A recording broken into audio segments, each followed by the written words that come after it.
Horror story. Emily and the Village of Mist Emily worked for a famous magazine in New York. Her job was to write articles that readers would enjoy, so she traveled all around the world in search of stories. This time, she was going to the UK in search of the truth. Her target was Harwich Village. Emily was driving. After leaving the busy streets of London, the weather started to change as she moved north. Dark clouds covered the sky, and soon the road was swallowed by thick, white fog. The headlights of her car barely lit a few feet ahead. On the GPS screen, one name appeared: Harwich Village. The very village she had heard mysterious stories about, tales that had been passed down for centuries. That was why she had come all the way from America. This was the subject of her article. As she entered the village, silence welcomed her. No shops were open, no children playing. Only old stone houses, broken windows, and fog curling through the empty streets. Emily began searching for an inn where she could spend the night and start interviewing.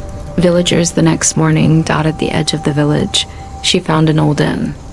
A wooden board outside read, "The Bell Inn." As she stepped inside, the wooden floor creaked beneath her feet. Behind the counter sat an old woman, her wrinkled face and frightened eyes staring at Emily. You're from outside, aren't you? The woman asked in a rough voice. Yes, I'm a journalist. I've come to write about the history of this village.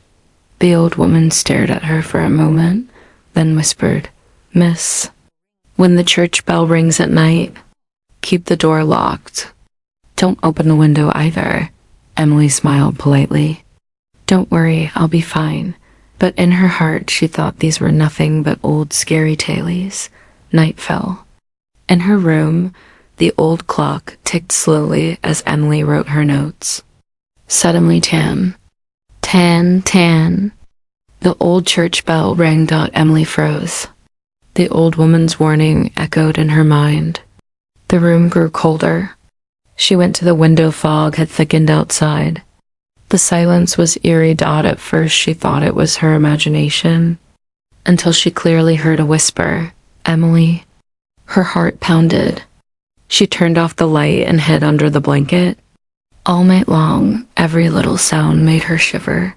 The next day, she tried talking to the villagers, but they avoided her, silent and distant, as if her presence was a burden. One old woman finally muttered, The mist swallows memories. Don't stay here too long. Emily tried to laugh it off, but deep inside, fear began to grow along with her curiosity.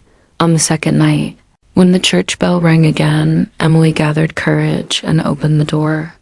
The cold wind and fog rushed inside. Holding a flashlight, she stepped out into the empty streets. In the fog, faint shadows moved, human-like, but transparent, as if made of smoke. Her legs trembled. One shadow slowly drifted closer and whispered in her ear, We too have the courage to step outside.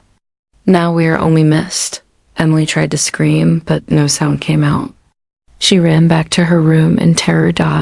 When she looked in the mirror, her eyes seemed blurred. The next morning, as she sat to write an email to her parents, her hands froze on the keyboard. She couldn't remember their names. One by one, her memories began to fade. Childhood games, school friends, even her favorite color gone. On the third night, when the church bell rang, Emily's feet moved on their own. She could no longer resist. The mist embraced her. Her final scream echoed. Then silenced out now. The village had gained one more whisper. When a new traveler enters Harwich Village and listens closely in the mist, they hear a faint voice calling, Emily, Emily.